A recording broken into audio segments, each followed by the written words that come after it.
반갑습니다. 우리 옆에 있는 분들 같이 인사하겠습니다. 반갑습니다. 은혜 많이 받으시길 바랍니다. 오늘부터는 우리 요셉의 이야기에 대해서 같이 보도록 하겠습니다. 지난 시간까지 우리 야곱에 대해서 봤죠. 야곱의 그 인생, 그 야곱을 하나님께서 택하시고 또 장자가 아니었음에도 불구하고 야곱에게로 그 이삭에, 그러니까 아브라함에게 주셨던 그 약속, 이삭에게 주셨던 그 약속, 이제는 야곱으로 흘러갔었습니다. 근데 이제는 그 야곱이 그 험한 세월을 살죠. 험한 세월을 살고 결국은 누굽니까? 라반의 손에서 피해서 도망가지만 또 에서라고 하는 큰 장벽이 있었죠. 또 에서를 만나서 또한 잘 화해를 하고, 그래서 또 이제 하나님께서 말씀하셨던 그 베델로 간 것이 아니라 그가 이제 세겜에 머물고 있다가 큰 봉변을 당하게 되어집니다. 그러면서 하나님은 그 일들을 통해서 영적으로 잠자고 있던 그 야곱의 그 어깨를 흔들어 깨우지요. 일어나라. 네가 이제는 그 베델로 올라가라 라고 말씀하시면서 영적으로 잠자고 있던 그 베델과 그 야곱의 가족들을 깨웁니다. 그래서 그는 이제 이번 일들을 통해서 그 베델로 올라가게 되어지는 것이죠. 그리고 나서 이제 베델에서 한 단락이 되어지고요. 야곱에서 이제는 이제 37장부터는 카메라로 말하면 그 렌즈가 야곱이 아니라 요셉이라고 하는 인물에게로 초점이 맞춰지게 됩니다. 그리고 거의 이제 창세기가 끝날 때까지 50장까지 요셉의 이야기로 점철이 되어집니다. 그럼 야곱은 죽었느냐? 죽지 않았습니다. 야곱은 아주 건사해서 아주 팔팔하게 오래오래 사시다가 나중에 끝에 돌아가시게 되는데요. 137세인가 47세인가 그때까지 하시다가 돌아가세요. 그러면 이제 요셉이 그러면 이 족장으로서의 역할을 하느냐? 여러분 창세기를 보시면 이제 족장 시대라고 말씀을 드렸어요. 아브라함 때부터가 족장 시대예요. 그 전의 역사는 우리가 원역사라고 얘기합니다. 창세기 이제 1장부터 11장까지를 원역사라고 얘기하고, 그 다음 12장부터는 이제 족장 시대가 되어지는데, 첫 번째 족장이 누구냐면 아브라함이라고 하는 사람이죠. 근데 하나님께서 아브라함을 왜 부르셨어요? 하나님 나라에 약속을 주시기 위해서 부르셨단 말이에요. 어떤 약속을 주셨어요? 땅에 관한 거. 내가 너에게 지시할 땅으로 가라. 그리고 너로 말미암아 수많은 민족이 되게 하겠다. 그 다음에 내가 너와 함께 하겠다라고 하는 그런 약속을 주십니다. 근데 아브라함이 죽을 때까지 약속을 성취가 안 돼요. 성취가 안 되죠. 그럼 그 약속은 누가 받았어요? 이제는 아브라함의 아들 이삭이라고 하는 사람이 받아가지고 그 하나님께서 그 이삭을 통해서 또 역사를 하시는데, 이삭 때 아무리 여러분 거부가 되었어도 하나님께서 말씀하신 그 약속이 다 이루어집니까? 안 이루어집니까? 이루어지지 않죠. 그러면서 그 계보가 누구에게 넘어가냐면 야곱이라고 하는 사람에게 넘어가는데, 야곱도 마찬가지입니다. 큰 거부가 되어지고 엄청난 은혜를 받았음에도 불구하고 땅과 민족이 아직까지 하나님께서 말씀하신 그 정도는 아닌 거예요. 그런데 그러면 이제 요셉에게로 그 약속이 넘어가는데, 근데 요셉은 그 약속을 받은 족장으로서 역할을 하는 사람은 아니다라는 거예요. 요셉은 그럼 어떤 사람이냐? 족장은 여러분 딱 3명이에요. 아브라함, 이삭, 야곱. 그러니까 여러분 나중에 모세도 여러분 나중에 하나님께서 등장하실 때 뭐라고 말씀하시냐면, 너의 조상 하나님인데 아브라함의 하나님, 이삭의 하나님, 야곱의 하나님. 거기 여러분 요셉의 하나님이란 말 안 하지요? 마찬가지로 이렇게 딱 족장은 3명인 거예요. 그러면 요셉은 어떤 역할을 하느냐라고 하면, 하나님이 아브라함에게 주셨던 그 약속이, 이삭에게 주셨던 그 약속, 야곱에게 주셨던 그 약속이 어떻게 신실하게 성취가 되는지를 보여주는 인물이 바로 요셉인 거예요. 그럼 요셉을 통해서 우리는 무엇을 할 수 있냐면, 하나님이 얼마나 약속에 신실하신가, 또 하나님은 얼마나 전능하시기에 그 약속을 반드시 이루시는가를 누구를 통해서?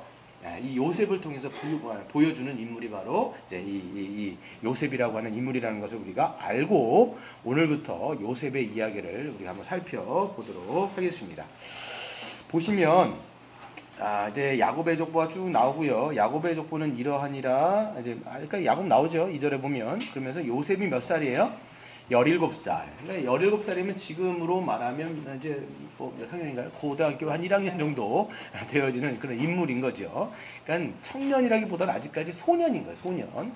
이 소년인데, 이 소년이 이제 굉장히 잘 자라났던 것 같습니다. 그래서 보니까 여러분 야곱의 아들들 있죠? 야곱의 아들들 보면 이제 두 명의 정부가 있어요. 레아와 라헬. 그래서 레아에게 낳은 아들들, 그 다음에 라헬에게 낳은 아들들인데 라헬에게서 낳은 아들이 딱 두 명이거든요. 그게 누구예요? 요셉하고 베냐민 난 그 아이 둘만인 거예요. 그래서 아마 이제 요셉은 3절에 보면 노년에 얻은 아들이므로 이스라엘이 여러 아들보다 그를 더 사랑함으로 그를 위하여 무엇을 입힙니까?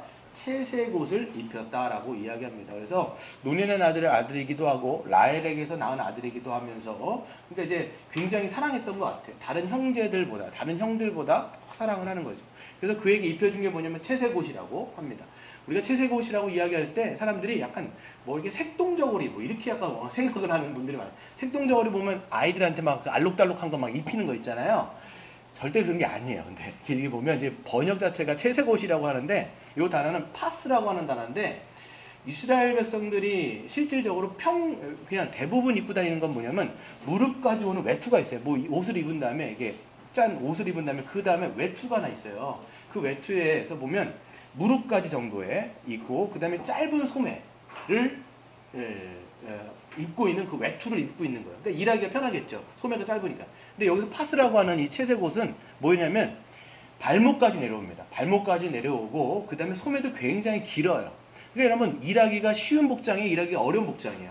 어려운 복장이에요. 그렇기 때문에 이거는 관리자라든지 감독관에게 입히는 옷이라고 설명을 하고 있습니다. 또 어떤 사람들은 신학자들은 이거는 이제 장자들에게나 입히는 그런 옷을 상징한다라고까지도 이야기를 할 정도였어요. 그러니까 야곱은 다른 형제들보다 더 요셉을 더 사랑하는 거예요. 그러면서 그 아이에게 이런 좀 이제 신분을 상징하는 옷까지도 입혀주면서 그를 더 사랑하는 모습을 보게 되는 것이죠. 그것 때문에 형들이 굉장히 시기를 합니다. 굉장히 그 요셉을 시기하고 질투하고 미워하는 모습을 보게 되는 것이죠. 근데 보게 되어지면요. 2절에서 보세요. 2절에서 보시면 어떤 일들이 있냐면 한번 같이 읽어볼까요? 시작. 야곱의 족보는 이러하니라. 요셉이 17세에 소년으로서 그의 형들과 함께 양을 칠 때에 그의 아버지의 아내들 빌하와 실바의 아들들과 더불어 함께 있었더니 그가 그들의 잘못을 아버지에게 말하였더라는 거예요. 그러니까 이게 보면 이제 형들을 막 이제 고자질하고 막 이렇게 뭡니까? 그러니까 우리가 소위 알고 있는 저도 그냥 좀 이게 촘촘하게 읽기 전에는 어떻게 좀 봤냐면 이게 애가 아빠의 사랑을 너무 받으니까 얘가 철딱서니 없는 거예요. 그러니까 형들의 뭐 어떤 일들을 고주할 미주할 그냥 막 아빠한테 막 고자질하는 그런 철딱서니 없는 그런 고자질쟁이의 아주 밉상.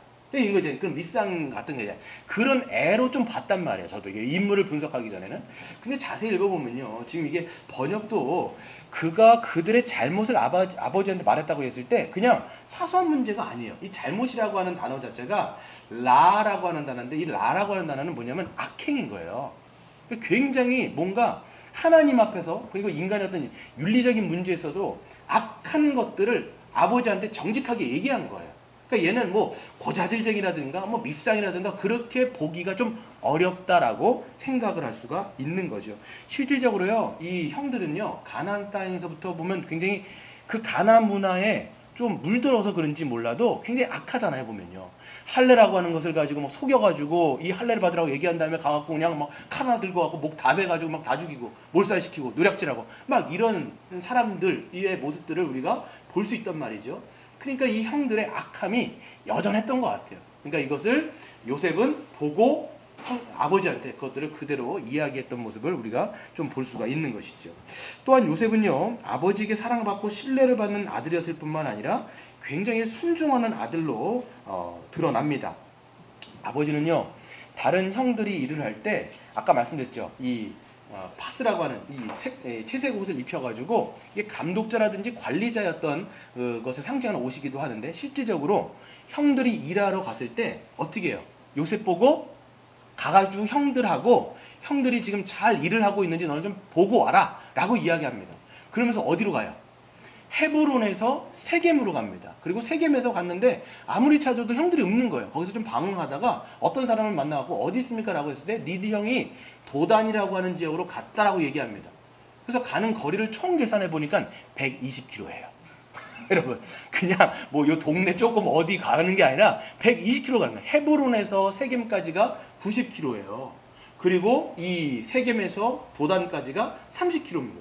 그러니까 여러분 그 아버지의 말씀이라고 하더라도 여러분 같았으면 아유 귀찮다, 아유 짜증나, 아유 그냥 아유 뭐 그냥 에이 그냥 가서 그냥 아버지한테 가갖고 그냥 잘 있어요 라고 얘기하면 될 텐데 그게 아니라 그 아버지의 말씀을 따라서 순종하면서 거기까지 가갖고 다 그걸 보면서 거기서 형 때문에 형들한테 이제 잡혀가지고 끌려간 거 아닙니까? 그런 모습을 보면서 아 이게 부모에게 굉장히 순종하는 그런 면모들을 우리가 보게 됩니다. 뿐만 아니라 17살인데 형들한테 끌려가갖고 나중에 보면 어디에 팔려요? 예, 미디안 상인들로부터 애굽에 팔린단 말이에요. 거기 팔려가지고 이제 보디발이라고 하는 사람의 집에 갔는데 그 보디발의 아내가 이 요셉의 얼굴이 어땠어요? 잘생겼어요. 예. 그러니까 우리같이 알았단 말이에요, 얼굴이. 그랬더니 보니까 보디발 아내가 계속 날마다 유혹을 하는 거야. 눈짓을 하면서 애가 17살인데 막 하여튼 철딱선이 없는 건 보디발 아내야, 내 보니까. 아무튼.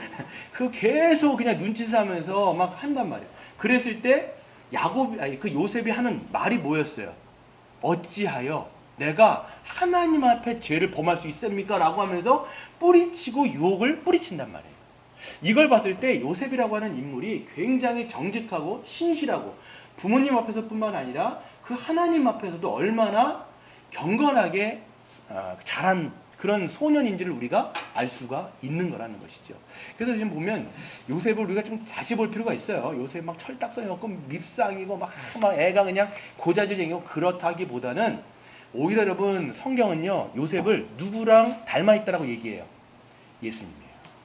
요셉은 예수님의 예표로서 굉장히 많은 것을 설명합니다. 어떤 면에서도 그러냐면 예수 그리스도께서 그 백성들을 위해서 고난받고 십자가에 죽은 것처럼 요셉도 어때요?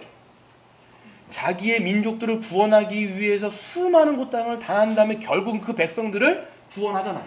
그런 모습을 통해서 예수님과 굉장히 많이 닮아있는 인물로 요셉을 이야기하는 거예요. 그리고 여러분 예수님은 얼마에 팔렸어요? 은 30. 그럼 요셉은 얼마에 팔려야 괜찮았겠어요? 예, 은 30이면 안 돼요. 예수님만큼 지가 하면 안 되죠. 그러니까 은 20.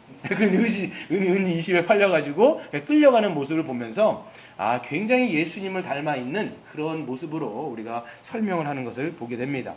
반대로 여러분, 형들은요, 굉장히 악합니다. 여기서 보면 아까도 그 악행들을 하는데, 그러니까 하나님의 백성으로서의 모습을 좀 찾아보기가 어려울 만큼 잔인하고 속이기를 좀 잘하며 그 잔인한 면모들을 굉장히 보여줄지요. 그 진면목이 어디서 나왔습니까? 세겜 땅에서 이미 나와 있었습니다. 그래서 할례라고 하는 것을 빙자하여 사람들을 죽이고 약탈하는 모습을 보여줬을 뿐만 아니라 동생들을 시기하여 죽이기까지 해요. 죽이려고까지 한단 말이에요. 여러분 잘 생각해 보세요. 이게 약간 좀 뭔가 이상해요. 여러분 보면 이제 형제들 있잖아요. 형제들이 있으면 이제 막 해요. 그럼 뭐 누군가 뭐 아버지나 뭐 엄마가 막 누군가를 막 더 사랑해요.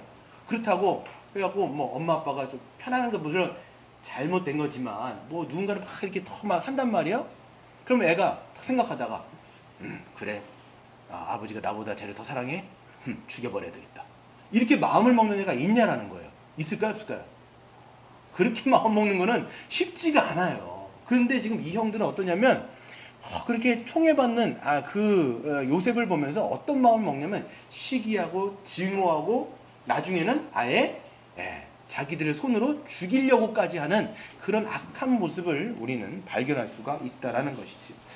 그래서 여러분 약간 좀 정상적이지는 않다라는 생각이 됩니다. 뿐만 아니라 자신들의 악행을 덮기 위해서 요셉의 옷에 나중에는 짐승의 피를 묻혀서 아버지에게 갖다 주는 그런 모습까지 보입니다. 그래서 그 피를 묻혀서 갖다 주면서 아버지한테 얘기하는 거예요. 아버지, 이게 당신의 아들의 옷인지를 한번 확인해 달라는 거예요.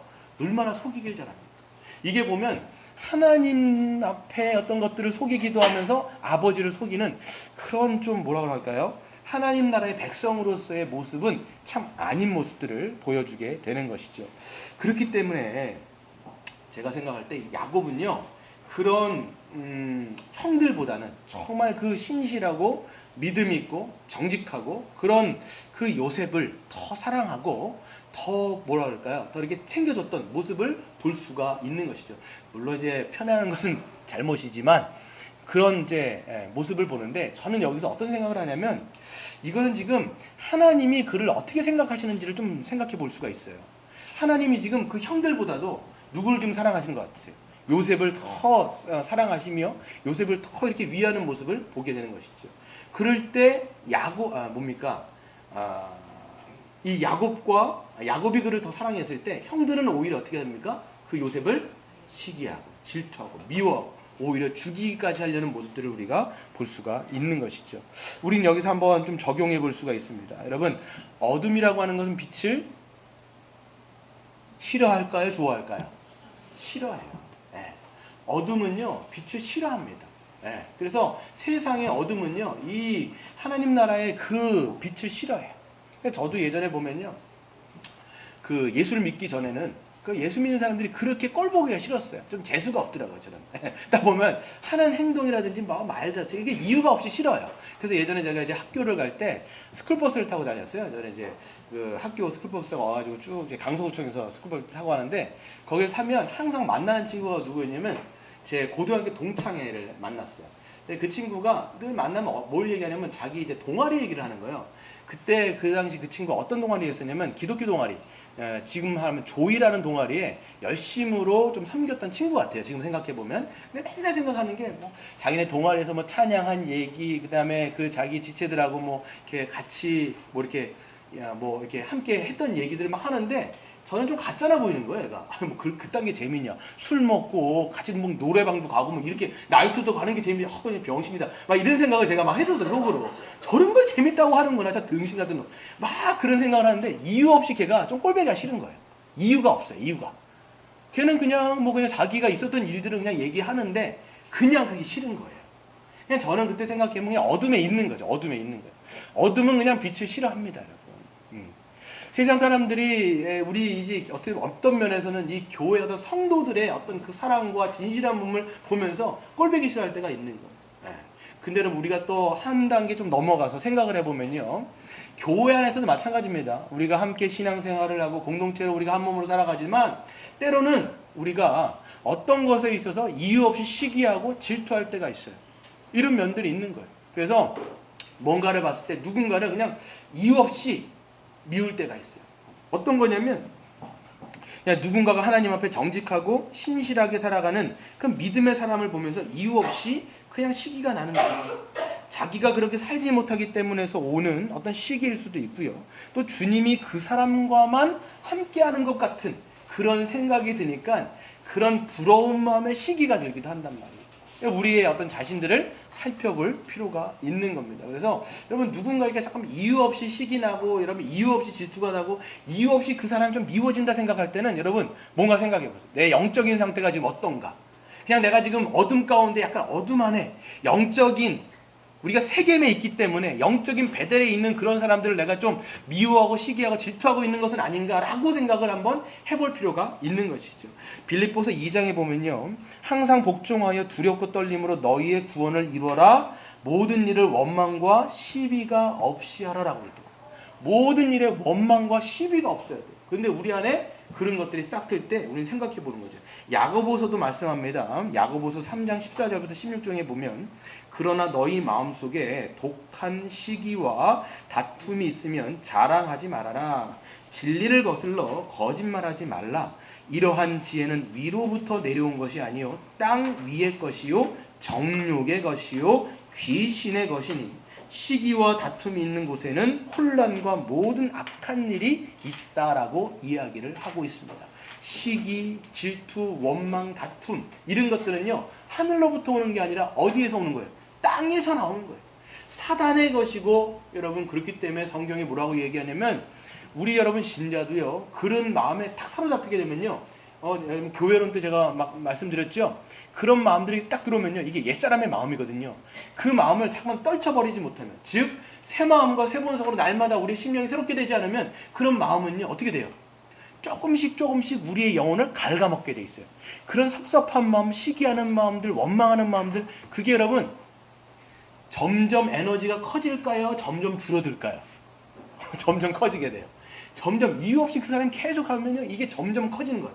이런 마음은요, 이런 정서는요, 에너지이기 때문에 점점 자기를 먹어버리게 되어지고 거기 가운데 우리가 휘둘리게 되는 거예요. 그럼 우리가 마음을 못 먹는 거예요. 자꾸만 그런 정서가, 그런 마음이 우리를 자꾸만 그렇게 움직인단 말이에요. 사람의 어떤 이 행동은요, 어디에서 시작할까요? 마음에서 시작하는 거예요. 마음이 여러분 이게 왜곡되기 시작하면요, 행동하고 결정하는 것도 다 왜곡되는 거예요. 그래서 우리 주님 뭐라고 말씀하셨어요? 잠언 4장에 보면 무릇 지킬 만한 것이 있는데 그게 뭐예요? 마음이다. 여기에서 뭐가 납니까? 생명의 근원이 여기에서 난다라는 거예요. 그래서 여러분 우리가 마음을 날마다 새롭게 하시는 여러분 되시기를 바랍니다. 아멘. 두 번째로 보면요, 하나님은 보면요, 이 좀 신실한 이 믿음의 사람, 이 요셉, 어리지만 신실한 요셉으로 하여금 꿈을 꾸게 하시는데, 어떤 꿈을 꾸게 하시냐면 이 꿈 때문에 더 욕먹어요. 꿈 꾸지 않았으면 괜찮은데 꿈 꾸고 말해갖고 더 욕먹어. 어떤 꿈이냐면 딱 보세요. 꿈을 꾸는데 6절에 보시면 요셉이 그들에게 이르되 청하건대 내가 꾼 꿈을 들으시오. 형들한테 반말이야 얘는. 근데 이게 번역이라서 이렇지요. 다른 타번역에 보면 이러는 거야. 형님들 제가 꾼 꿈을 좀 들어보세요. 이렇게 얘기하는 거예요. 번역이 다 이렇게 막 반말로 번역이 돼 있어갖고 하여튼 들어보세요 하는데, 어떤 꿈을 꿨냐면 이게 꿈을 딱 꿨는데 곡식단들이 이제 다 곡식이 있는 거예요. 곡식단들이 있는데 자기 곡식단은 딱 일어서 있는 거예요. 그런데 나머지 11곡식단들은 어떻게 하는 거예요? 자빠져 있는 거예요. 이게 머리를 숙이고 엎어져서 절을 하고 있는 거예요. 이게 뭐 한다는 얘기예요? 자기한테 절하고 있다는 거. 형들이 들으면 이게 좋을 만한 얘기야? 아니면 좀 기분 나쁠 만한 얘기예요? 예, 기분 나쁠 만한 얘기인 거예요. 왜 그러냐면 이제 동생인데 저 밑에 제가 보면 나이가요 10살 이상 차이가 나는 거예요 지금. 그러니까 이 장정들이고 얘는 지금 17살 소년인 거죠. 그런데 자기한테 절을 한다고 이야기하니까 고깝죠. 그러니까 막 뭐라고 얘기하니까 네가 진짜 우리의 왕이 될 거냐, 우리를 진짜 다스리는 그런 상관이 될 거냐, 참 기분 나쁘다라고 이야기하면서 또 얘기하는데, 이게 종결된 줄 알았는데 꿈을 또 꾸는 거예요. 꿈을 또 하나 꾸는데 어떤 꿈을 꾸냐면 이번에는 별이 있는데 별 하나가 있는데 이번에 또 누가 해와 달과 11별이 또 고개를 숙이고 자빠져서 절을 하고 있다는 거예요 지금. 그 뭐를 얘기하는 거예요 지금? 엄마 아빠까지도 이번에는 이제 형제가 아니라 엄마 아빠까지도 다 동원이 돼가지고 그 요셉 앞에 절을 하고 있는 거예요. 그러니까 이거를 이번에는 누구까지한테 이야기했냐면 요셉이 아빠한테까지 얘기하는 거예요. 아버지 들어보세요 이렇게 얘기하면서 그 해와 달과 11별이 저한테 절을 합니다 얘기 들었더니 아버지가 그걸 얘기를 듣고 이번에는 꾸짖는 거예요. 막 꾸짖은 다음에 뭐라고 이야기해? 네가 꾼 꿈이 무엇이냐? 나와 네 엄마와 네 형들이 참으로 가서 땅에게 엎드려 너에게 절을 하겠느냐라고 하면서 아버지가 기분이 상해하신 것 같지는 않아요. 왜냐하면 이런 말을 들었을 때 뭐라고 돼 있어요? 야곱은 그 아들의 말을 마음속에 간직해 둬버린 거예요. 뭔가 이거는 지금 하나님께서 꾸게 하신 거구나. 뭔가 하나님의 뜻을 이 아이를 통해서 이루시겠구나라고 하면서 마음에 간직했던데, 형들은 어떻게 합니까? 기분 나쁜 거예요. 시기하는 거예요. 질투하고 미워하고 그냥 막 분노를 내게 되어지는 것이지요. 이렇게 여러분 꿈을 꾸게 되어지는데, 이렇게 하나님은요 믿음으로 사는 자들에게 하나님 나라의 꿈을 꾸게 하십니다. 하지만 그렇지 못한 자들은요 이것을 보면서 시기하고 그 나라의 꿈을 꾸는 자들을 시기하며 조롱합니다. 실제로 이제 아버지 야곱이 요셉에게 형들이라는 것들을 보러 오라고 했을 때 형들이 멀리서 그가 오는 것을 보면서 뭐라고 조롱해요? 꿈꾸는 자가 오는도다. 이게 지금 막 좋은 말로 하는 게 아니에요. 지금 어떤 말 하는 거? 저거 봐라, 꿈꾸는 자가 온다. 그러면서 서로 어떻게 합니까? 죽여버리자 이렇게 해버리는 거예요. 지금 이게 뭐냐면 그 아이는 하나님의 꿈을 꾸면서 하나님 나라의 어떤 것들을 이제 주님 앞에 쓰임받는 어떤 그게 있는데, 그것을 꾸지 못하는 자들은 어떻게 됩니까? 그런 자들을 오히려 조롱하고 비난하고 심지어는 죽여버리기까지 하려는 그런 모습을 보게 되는 것이죠. 우린 여기서 좀 한번 살펴봐야 되는데, 야곱이 꾸는 꿈은 뭐냐라는 거예요 지금. 이게 어떤 꿈이냐라는 거예요. 그리고 하나님께서 이 꾸게 하신 꿈은 어떻게 이루어질까가 요셉 전체의 이야기를 우리가 하고 있다는 거예요. 여러분 요셉의 이야기를 아십니까? 여러분 요셉 이야기 아세요 모르세요? 다 아시지요? 모르는 분들도 있을 것 같아서 좀 제가 이야기를 해드릴게요. 그래서 우리 이제 주한이 같은 경우도 자꾸만 이제 요셉 이야기를 하는데 요셉 이야기를 좀 궁금해했나 봐요. 그래서 설교 때 잘 들어라. 제가 좀 이야기를 했는데 한번 들어보시면 이제 요셉은요 하나님의 이런 꿈을 꿉니다. 하나님께서 이 요셉을 통해서 하나님의 나라를 어떻게든지 이제 구원하시고 그 나라를 이루어 가시기 위해서 꿈을 꾸게 하신 거예요. 근데 어떻게 꾼지 어떻게 이루어진지 아무도 모르지요. 요셉도 뭐 말은 했겠지만 너무나 그 놀랍고 신비한 꿈이기 때문에 말은 했지만 이게 어떤 꿈인지 몰랐을 거예요. 그런데 그 인생이 진행이 되면서 이렇게 진행되구나 나중에 알지요. 어떻게 됩니까? 형들한테 보러 갔는데 형들이 어떻게 해요? 잡아 죽이려고 하다가 애굽으로 팔아버립니다. 그 상인들이 왔는데 애굽으로 팔아가요. 근데 거기서 이제 그 요셉이 애굽에 팔려가지고 어디로 들어가요? 보디발이라고 하는 사람의, 이 보디발이 누구냐면 바로라고 하는 사람의 친위 대장인 거예요. 그러니까 엄청난 직분과 엄청난 신분을 가지고 있는 사람의 집에 들어가게 됩니다. 근데 거기서 하나님께서 함께 하심으로써, 하나님의 복 주심으로써 뭘 해요? 가정 총무를 하는 거예요. 그러니까 모든 그 가정의 일을 이 요셉이 도맡아서 하는 거예요. 그러니까 하나님의 지혜를 경험한 거죠. 그러니까 이제 보디발도 이 모든 것을 하면서 이제 그 가정 일을 맡기는데 거기서 누가 등장합니까? 이 보디발의 아내가 등장해서 계속 유혹을 하는 거예요. 계속 동침하자 유혹을 하는데 끝까지 하나님 앞에 거룩하게 살아가는 이 새언약 백성인 이 요셉이요 절대로 그것을 용납하지 않습니다. 그래서 결국 어떻게 합니까? 옷을 벗어놓고 도망치지요. 근데 어떻게 해요? 이 여자가 간사해가지고 그냥 막 소리를 지면서 이 히브리 놈이 나를 겁탈하려고 했다면서 오히려 그 사람을 이제 뭡니까 요셉을 누명을 씌워가지고 그 요셉이 어디로 끌려가게 돼요?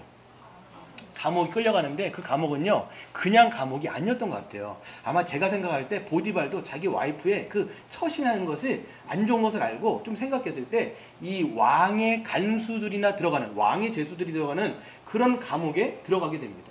거기서 여러 날을 지내고 있는데 거기에 누가 들어와요? 술 맡은 관원장과 떡 맡은 관원장이 들어오는데 여러분 우리가 생각할 때 술 맡은 관원장일 때 술상무를 생각하시면 안 돼요. 막 그냥 술이나 막 해갖고 막 이런 술상무가 아닌 거예요 지금. 이게 뭐냐면 가장 그 황제가 정말 총애하고 신뢰하는 사람한테 자기가 먹는 모든 포도주 같은 거에 대해서 감시를 하는 신뢰할 만한 직분이 높은 사람입니다.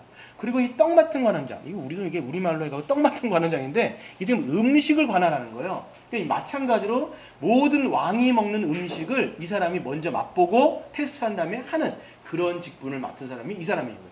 이 사람이 들어왔습니다. 근데 거기 와서 꿈을 꿔요. 이 두 사람이 꿈을 꾸는데 어떤 꿈을 꿔요? 막 그냥 흉악한 꿈을 꾸는 거예요. 한 사람은 괜찮은 꿈, 한 사람은 흉악한 꿈.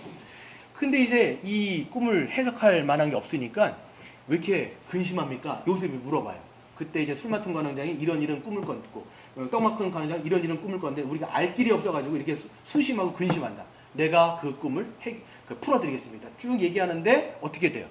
술 맡은 관원장은 그 꿈을 딱 보니까 인생이 술술 풀려가지고 결국은 당신은 3일 만에 머리를 들 것입니다. 딱 얘기를 하는 거예요. 이제 살아난다는 얘기죠. 그때 요셉이 뭐라고 이야기하냐면 그때 나를 좀 기억해 주셔가지고 나는 죄가 없으니까 좀 이 감옥에서 좀 끄집어 달라고 요청을 해요. 그리고 떡관원장은 어떻게 됩니까? 당신은 인생이 떡이 돼가지고 결국은 죽게 됩니다. 이렇게 얘기하는데 실질적으로 그 모든 꿈의 해석이 맞아버리는 거예요. 그래서 이 술 맡은 관원장은 머리를 들고 바로 앞에 나가는데 문제는 뭐였어요? 까먹어버린 거예요. 요셉이라고 하는 인물을 완전히 까먹습니다. 그리고 나서 하는데 하나님께서 또 어떻게 역사하십니까? 바로에게 또 꿈을 꾸게 하시는 거예요. 그가 꿈을 꾸는데 어떻게 되냐면 나일 강가에서 자기가 딱 서 있는 거예요. 그런데 그 나일 강가에서 이제 그 송아지들이 이제 암소 7마리, 7마리인가요? 7마리가 그냥 살찐 소들이 다 막 풀밭에 가고 막 뜯어먹고 있는 거예요. 7마리가. 근데 갑자기 어떻게 돼요? 파리하고 마른 뼈밖에 안 남은 소들이 갑자기 와가지고 그것도 7마리예요. 와가지고 그 모든 7마리를 다 삼켜 먹어버리는 거예요. 깜짝 놀랐죠. 꿈에서 딱 깼다가 또다시 자고 다음에 또다시 꿈을 꿉니다. 그 꿈이 뭐였어요? 요번에는 밀밭인데 그 밭에서 알이 그냥 튼실한 7개의 이삭이 그냥 탁 서 있는 거예요. 근데 갑자기 어떻게 돼요?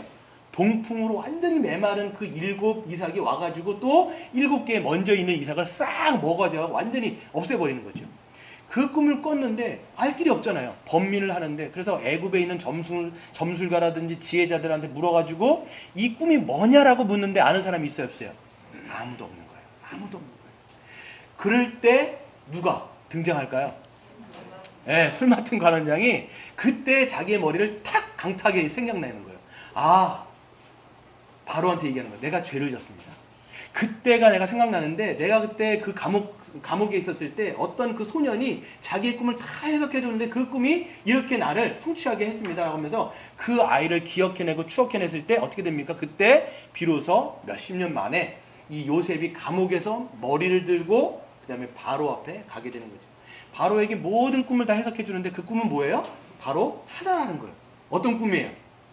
7년 동안, 이 7이라고 하는 것은 그 연수인데 그 7년 동안 엄청난 풍년이 있는 거예요. 엄청난 풍년이 있어가지고 그냥 곡식들이 그냥 절로절로 그냥 곳간에 막 쌓일 정도로 해가지고 그 풍년이 있는 거죠. 그런데 나중에 또 다음에 나온 그 7개는 뭐예요? 7년의 큰 흉년인 거예요. 엄청난 흉년이 와가지고 이전에 있는 풍년은 기억도 못할 정도로 완전히 흉년이 될 건데 그때를 대비해야 됩니다라고 요셉이 딱 얘기하는 거예요. 그것을 위해서 사람을 세워야 되고요. 그것을 위해서 풍년 때에 있는 곡식들을 다 저장해가지고 그때의 기근을 준비하십시오. 딱 얘기하는 거예요. 그러니까 그때 바로가 그냥 감탄을 해가지고 야 어떻게 이런 하나님의 영에 감동된 사람이 이런 사람이 있을까라고 해가지고 그때 뭡니까? 총리를 시켜주는 거예요. 네가 나보다 높은 것은 내가 너보다 높은 것은 보좌밖에 없고 너는 모든 이 애굽에 있는 것들을 총괄할 수 있는 권한을 그 요셉에게 주는 모습을 보게 되는 거예요. 그러면서 어떻게 돼요? 요셉이 총리가 되어지는 모습을 보게 되죠. 근데 여기서 끝나는 게 아니라 뭐였어요? 하나님이 그가 꿈꾸게 하시는 게 총리가 되게 하는 것을 꿈꾸게 하신 걸까요? 절대 아닙니다, 여러분. 총리는 그냥 하나님의 역사를 이루는데 수단과 도구로 쓰인 거예요. 하나님의 궁극적인 목적은 뭐였어요? 당신의 백성들을 구원하신 거예요. 무엇으로부터? 큰 흉년으로부터. 애굽에만 흉년이 든 게 아니라 가나안 전 지역에도 흉년이 들어가지고 먹고 살기 없는 거예요. 그래서 우리 한번 말씀 한번 찾아보겠습니다. 42장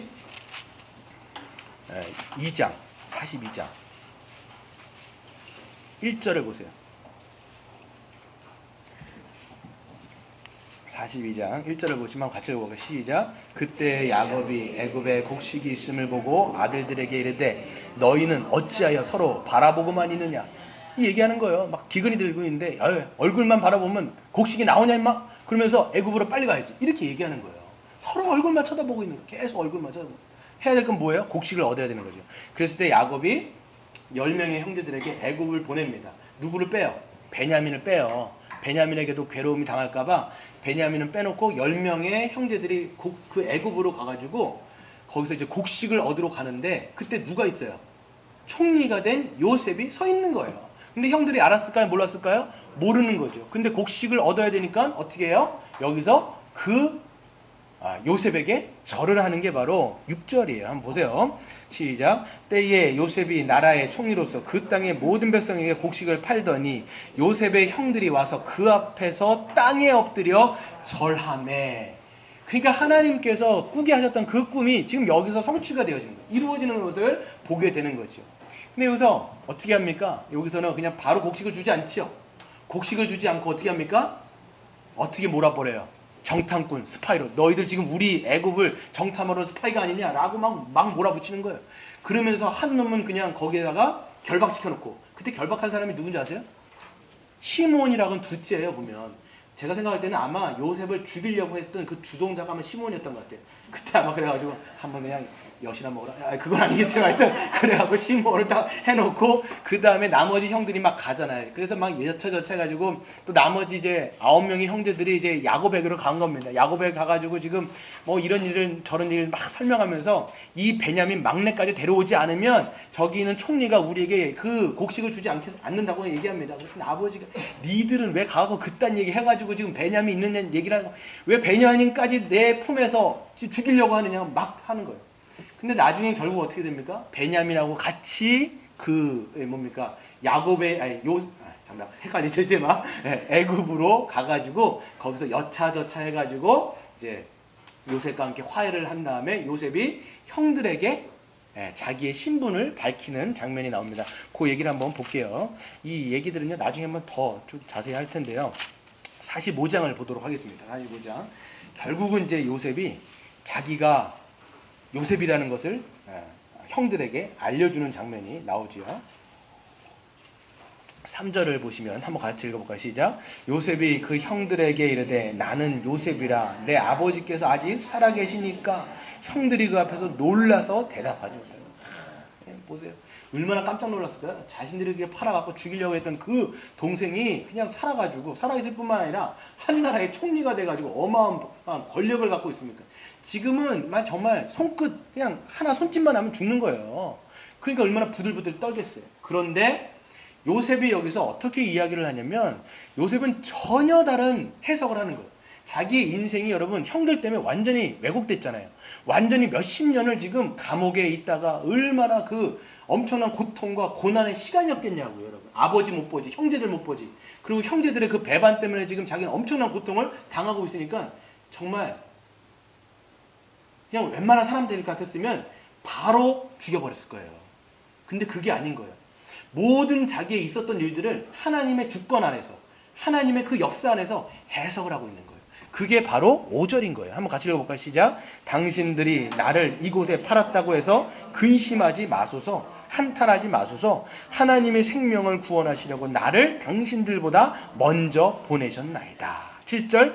하나님이 큰 구원으로 당신들의 생명을 보존하고 당신들의 후손을 세상에 두려고 나를 당신들보다 먼저 보내셨나니 그런즉 나를 이로 보낸 이는 당신들이 아니요 하나님이시라. 하나님이 나를 바로에게로 아버지로 삼으시고 그 온 집의 주로 삼으시며 애굽 온 땅의 통치자로 삼으셨나이다. 아멘.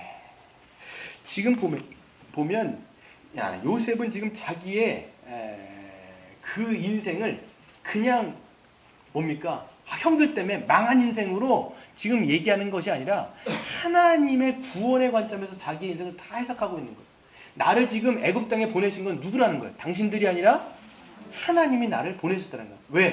왜 보내셨다라는 거예요? 이스라엘, 야곱의 모든 가족들, 그러니까 즉 이스라엘의 민족을 전체를 구원하기 위해서 나를 이리로 먼저 나를 보내셨다는 거예요. 실제적으로 나중에 어떻게 됩니까? 요셉을 따라가지고 야곱의 모든 가족들이 애굽으로 들어가게 되죠. 몇 사람입니까? 야곱의 가족들이 70명이 애굽으로 들어가는 거예요. 근데 애굽 땅에서 함께 그 사람들하고 같이 살아가는 게 아니라 어떤 지역에 살아가죠? 고센이라고 하는 지역에 살아가는데 고센은 그 애굽 사람들은요 목축하는 사람들을 굉장히 혐오해요. 그러니까 약간 좀 하등한단 말이에요. 그러니까 같이 못 사니까 너희들은 한 지역에 살아라 라고 하면서 고센 땅을 딱 준 거예요. 고센에서 사니까 그 애굽 사람하고 이스라엘 사람들이 섞여요, 안 섞여요? 400년 동안 그렇게 있었는데 섞이질 않는 거예요. 그러니까 여러분 보세요. 지금 하나님께서 얼마나 신실하게 하나님의 약속을 이루어 가시는지. 여러분 보시면 아브라함에게 약속하셨던 그 약속의 내용이 뭐예요? 내가 너로 말미암아 큰 민족을 이루겠다. 근데 지금 야곱의 민족이 몇 명이요? 70명의 민족이 애굽의 땅에 가지요. 근데 애굽 땅에서 몇 년 동안? 400년 동안 있으면서 섞이지가 않고 거기서 몇만이 돼요? 200만이 되는 거예요. 하나님이 얼마나 신실하게 그 민족을 보호하시고 구원하시고 보존하시는지를 우리는 야곱의 인생을 통해서 볼 수가 있는 거죠. 이것을 위해서 하나님께서는 야곱으로 하여금 꿈을 꾸게 하시는 것을 보게 되는 것입니다. 여러분 마찬가지입니다. 성령의 사람들에게 믿음의 사람들로 하여금 하나님께서는 그 나라의 비전을 품게 하세요. 여러분 우리가 성령을 받으면요 성령께서는 우리 안에 어떻게 하세요? 내주하시지요. 그 내주하시는 성령께서 우리 안에서 어떻게 하십니까? 성령의 인도를 하십니다. 그리고 그 성령의 인도를 따라 살아가는 사람들에게, 그 성령의 인도에 순종하는 사람들에게 삶 속에 뭘 맺히게 하세요? 성령의 열매가 맺히게 하십니다. 뿐만 아니라 우리 안에 계신 성령께서는 끊임없이 우리로 하여금 뭐를 품게 하실까요? 야곱이 꾸었던 것처럼 성령의 꿈, 성령의 비전을 품게 하신다는 것을 우리는 성령을 통해서 우리는 이룰 수가 있는 것이죠. 그랬을 때 여러분, 성령께서는 여러분 꿈꾸게 하시는 거예요. 여러분 꿈꾸십니까? 비전을 품으시냐라는 거예요. 근데 여러분 우리가 교회 안에서 보면 중고등부 수련회 때 가장 많이 등장하는 사람이 누굴까요? 요셉이에요. 요셉이 왜 이렇게 자주 등장할까요? 예, 고난과 역경을 이겨서 결국은 인간 승리의 끝판왕으로 보여주는 게 누구냐면 요셉인 거예요. 저거 봐라. 그냥 그 고난을 통해서 결국은 하나님께서 총리가 되게 하시지 않았느냐. 그러면서 설교 때 보면요. 어떻게 하라는 거예요? 너희들도 결국은 비전을 갖고 꿈을 품으면 누구처럼 될 수 있다는 거예요? 요셉처럼 될 수 있다는 거예요. 그럼 뭐를 원하는 거예요 지금? 사회적으로 평판이 있고 아주 사회적으로 정말 인정받는 그런 높은 지위에 예수 믿으면 다 요셉처럼 그렇게 총리될 수 있다는 거예요. 그게 여러분 그리스도인의 비전이에요 여러분. 아마 여러분 우리 중에서 여러분 총리 나올 사람 몇 사람이 되겠어요 여러분? 이미 우리는 안 되는 사람 꽤 많죠. 이미 우리 총리 여러분 1% 총리가 되는 사람은요 여러분 0.몇 %예요. 지금 요셉을 통해서 지금 하나님을 잘 믿으면 요셉처럼 정말 막 지위가 막 이렇게 높아진다 그걸 보여주려고 요셉을 들어 쓰신 게 아니라는 거예요 지금. 하나님께서 우리로 하여금 꿈꾸게 하시는 것은 개인적인 욕망이나 개인적인 야망을 꿈꾸시게 하는 게 아니라 하나님은 우리를 이제는 어디로 우리를 모아주셨어요? 교회로 모아주신 거예요. 우리를 하나님 나라의 그리스도의 몸으로 그리스도의 한 가족으로 우리를 묶어주셨단 말이에요. 이제는 그렇기 때문에 우리는 사사로이 자신의 야망과 자기의 욕망을 꿈꾸는 자들이 아니라 교회 안에서 함께 공동체로서 한 몸으로서의 꿈을 이제는 꾸게 된다는 거예요. 그런 꿈을 꾸고 있냐는 거예요. 할렐루야. 그런 꿈을 꾸십니까? 어떤 꿈을 꾸세요? 어떤 꿈을 꾸십니까 여러분? 우리 교회를 통해서 어떤 꿈을 꾸고 계십니까? 네. 어떤 꿈을 꾸세요? 예, 한 몸으로 살면서 예, 서로를 돕고 서로를 사랑하며 내가 가지고 있는 은사와 내가 가지고 있는 물질을 누군가를 위해서 쓰면서 또 그것을 통해서 누군가가 더 풍성해지고 그리고 누군가를 더 뭡니까? 하나님의 말씀뿐만 아니라 내가 가지고 있는 은사와 모든 것들을 통해서 함께 살아가려고 하는 것들을 꿈꾼단 말이에요. 또 저는 예배를 꿈꿉니다. 더 뜨거운 예배, 감격과 감사와 그 하나님의 은혜가 충만한 예배. 모이면 모일수록 우리가 그 예배를 꿈꾸는 거죠. 이게 다 꿈꾸는 거예요, 여러분. 꿈꾸는 거.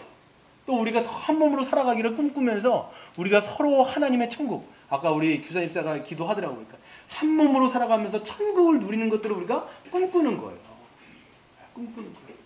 뿐만 아니라 우리 주일학교를 꿈꾸는 거죠. 어떻게 합니까? 우리 이제 토요일부터 이제 하는 것들을 보니까 참 소망이 있구나. 우리 아이들 이 다음 세대를 꿈꾸는 거예요. 우리가 교회가 다음 세대를 세우자라고 얘기하는데 다음 세대를 세우는 게 뭡니까? 아이들에게 하나님에 대해서 잘 가르쳐 줌을 통해서 이 아이들도 하나님을 참되게 예배하고 이웃을 섬기고 또 교회를 섬기고 또 세상에 나아가서 하나님께서 주신 그 비전을 가지고 또 살아갈 수 있는 아이들로 길러내는 것이 이 교회가 품어야 되는 꿈이라는 것이죠. 뿐만 아니라 여러분 우리 선교적 사명들이 있을 거예요 분명히. 하나님께서는 우리에게 복음의 증인되게 하셨으니까 여러분이 이제는 막 입이 열리는 거예요. 이제는 막 입이 열려가지고 만나는 사람들에게 뭘 전할까요? 복음을 전하는 거. 입이 열리는 뿐. 막 입이 칙 열려가지고 거기서 그냥 복음이 쫙 나오는 거예요. 그래서 뭐 누군가는 여기서 뭐 나중에 10년 후, 20년 후에는 저를 막 아프리카로 보내달라고 막 이런 분들이 나오시기를 바랍니다. 딱 그래가지고 막 저는 이제 평신도로 저기 선교사로 좀 가기를 원하는데 또 우리 교회에서 막 파송해주고 막 누가 그렇게 할까요? 누가 나를 위하여 갈까? 우리 주님께서 말씀하실 때 누가 갈까요? 누가 갈까요? 서로 간다고 막 해가지고 막 교회 남을 사람을 제가 막 찾고 있고 막 그런 걸 꿈꾸는 거죠. 그것뿐만 아니라 우리가 이 교회가 이 지역 교회 우리 주님께서 우리를 이 도림 지역에 세워주신 것은 분명히 목적이 있을 거예요. 하나님의 은혜의 통로로서 어떤 우리에게 맡겨주자 어떤 영역들을 우리 이 지역 교회가 감당함을 통해서 교회가 연합되어지고 또 그 교회를 통해서 막 하나님의 그 은혜와 정의가 사랑이 흘러가는 어떤 측면들로 우리가 5년, 10년 있으면서 그것들이 일어나는 것들을 여러분들은 꿈을 꾸시는 거예요. 그러니까 여러분 우리가 요셉처럼 총리가 되어지는 건 누군 총리가 될 수도 있겠죠. 이건 아무 상관 I don't care. 이게 여러분 하나님의 어떤 것이 관심이 아니라 당신의 이 교회를 통해서 이 성도들이 함께 꿈을 꾸면서 그 비전으로 함께 나가는지를 주님께서는 보기를 원하신다라는 것이죠. 그런데 여러분 우리가 공동체 안에서 함께 꿈을 꾸지 못하면 그 꿈을 꾸지 못하는 사람들, 그것을 바라보지 못하는 사람들은 어떻게 되냐면 결국은 꿈꾸는 사람들을 욕하게 되는 거예요. 그게 문제가 되는 거예요, 여러분. 그래서 교회가 함께 꿈을 꿔야 되는데 보세요, 형들이 어떻게 보면 꿈을 꾸지 못하니까 그 요셉에게 꿈꾸는 자가 온다라고 조롱하면서 결국은 죽이려고까지 하는 것이죠. 여러분 우리가 적용을 해보면요. 우리도 마찬가지로 함께 꿈을 꿀 때 꿈을 꾸지 못하는 사람들은요. 냉소적인 태도라든지 말을 하게 됩니다. 야, 뭐 그런 거 뭐가 되겠어? 그런 건 그냥 꿈에 지나지 않는 거야. 그게 뭐 하나님의 성경에 쓰여 있지만 그건 실상하게 우리 현실에서는 불가능해 라고 하면서 냉소적인 말이라든지 그런 태도를 지니게 되는 것이죠. 또는 여러분 방관자적인 어떤 태도를 지니게 될 겁니다. 그래서 헌신하지 않고 뛰어들지 않고 한 발 물러서서 이렇게 되는 거죠. 누군가를 막 꿈꾸면서 뛰어들어가지고 막 헌신하고 주님의 그 나라를 위해서 막 하고 있는데 딱 한 발 이렇게 뛰어든 거야. 그래 한번 해봐라. 해볼 테면 해봐라 네가. 이렇게 하는 거예요.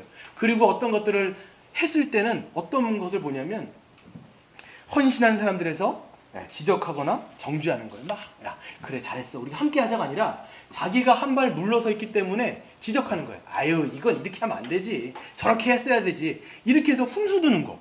그럼 본인이 해야 되잖아요. 본인이. 왜 그러냐면 함께 꿈을 꾸지 못하니까 꿈꾸지 못한 데서 오는 시기 질투 혹은 그냥 방관자적인 자세가 된다는 거예요. 그러니까 여러분 교회가 꿈을 꿀 때는요 같이 꾸는 거예요.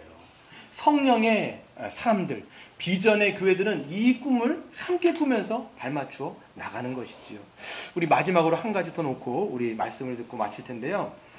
오늘 보면요 요셉은 아버지의 말씀을 따라 세겜으로 가가지고 결국 도단에서 형들을 만나게 됩니다. 요셉은요 그 반가운 마음에 형들을 만났을 때 형들은 어떻게 됩니까? 형들은 뭐라고 이야기하죠? 형들은 뭐라고 얘기합니까? 꿈꾸는 자가 오는도다 라고 이야기하면서 저를 죽여버리자라고 이야기합니다. 여러분 잘 보세요. 그 요셉은요 막 환한 미소로 형 만난 게 반가워하고 막 뛰어갔을 거예요. 근데 형들은 저기 멀리 서가지고 멀찍이 오는 그 요셉을 보면서 탁 마음에 먹는 거예요. 야 죽어버려야 되겠다. 꿈꾸는 자가 오는구나. 여러분 이게 여러분 이 뭡니까? 하나님을 섬기는 자의 모습이 아닌 거예요 보면. 그래서 동생을 죽일 계획을 세우고 있는데 그때 어떻게 하냐면 루벤 장자인 루벤이 동생을 보호할 생각으로 이렇게 이야기합니다. 그를 그냥 손을 대지 말고 죽이지 말고 구덩이에 던져버리자 이렇게 이야기를 합니다. 그랬을 때 마침 요셉이 뛰어온 거예요. 뛰어왔을 때 형들이 어떻게 합니까? 그를 탁 붙잡은 다음에 그가 입고 있는 모든 채색 그 옷을 다 찢어버린 다음에 옷을 벗겨버린 다음에 그를 구덩이에다가 쳐넣어버린 거예요. 그리고 나서 이 사람들이 뭐하고 있어요? 형들이 11명의 형들이 뭐하고 있어요? 밥을 드시고 계신 거예요. 동생은 지금 구덩이에 처박혀갖고 있는데 밥을 드시고 있는 거예요. 나중에 다른 성경 40몇 장에 보면요 요셉이 그때 뭐하고 있을까요? 구덩이에서 뭐 했을까요? 살려달라고 그러는 거예요. 애걸복걸한 거예요. 살려달라고 막 애걸복걸하고 있는데 형들은 그거를 귀뚱이도 안 듣고 그냥 애걸하고 있는 걸 무시하고 자기네들은 그냥 밥 한 술 떠먹으면서 막 하고 있는데 그때 누가 오고 있어요? 미디안의 상인들이 오는 거죠. 그때 누가 등장하냐면 유다라고 하는 사람이 유다 몇 번째죠? 네 번째죠. 넷째 그 유다가 해가지고 뭐라고 얘기냐면 그냥 우리가 형제를 죽이는 것보다는 차라리 파는 게 낫겠다라고 해가지고 은 20에 팔아버립니다. 그 은 20에 팔아가지고 그때 이제 애굽으로 팔려가는 요셉의 모습을 보게 되어지는데 여러분 우리는 여기서 한 가지 더 놓고 생각해 볼 게 있는데 하나님은요 하나님 나라의 비전을 꿈꾸는 사람들에게 고난을 때로는 허락하십니다. 요셉은요 아무런 죄와 잘못이 없음에도 불구하고 부당하게 고난을 당하는 모습을 보게 됩니다. 아무런 죄도 없이 형들에게 팔려서 애굽으로 가고요. 보디발의 집에서 유혹에 빠지지 않기 위해서 도망쳤는데 오히려 누명 쓰고 감옥에 들어가죠. 이렇게 그의 인생을 보면요 애매하게 당하는 고난들 부당하게 당하는 그 고난과 고통의 연속이라는 것을 우리는 보게 되어집니다. 근데 그럴 때마다 그 고난의 현장에 있을 때마다 성경에서 뭐라고 얘기해요? 하나님이 그와 함께 하셨다라는 얘기예요. 여러분이 잘 생각해보면 뭐라고 돼 있어요? 그 하나님께서 함께 하심으로써 또 그의 삶을 어떻게 하셨다라고요? 형통하게 하셨대요. 여러분 형통하게 된 인생이 여러분 감옥에 갑니까? 여러분 형통하시길 바랍니다. 그럼 여러분 형통한데 감옥에 가요 여러분? 거기서 형통은 뭐냐면 그 고난 중에서도 누가 계신 게 형통인 거예요. 하나님이 함께 하시면서 그로 하여금 하나님의 임마누엘을 경험하는 게 형통이에요. 아무리 여러분 고난이 있고 고통이 있다 할지라도 그때 하나님이 함께 하시면서 하나님의 지혜를 배우고 하나님의 능력을 배우고 하나님을 경험하는 그 인생은요 형통한 인생이에요. 그걸 여러분 보셔야 되는 거예요. 그러니까 여러분, 하나님께서는 결국은 그런 고난을 하나님께서는 때로는 사용하셔서 요셉으로 하여금 어떤 사람으로 계속 만들어 가신 거예요? 하나님의 사람으로 빚어가시는 모습을 결국은 보게 되는 거죠.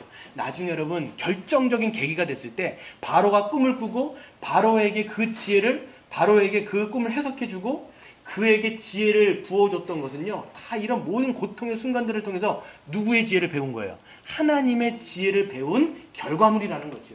우리도 마찬가지입니다. 이 교회가 함께 꿈을 꿀 때에 하나님은 때로는 우리로 하여금 고난을 겪게 하고요, 고통을 겪게 할 거예요.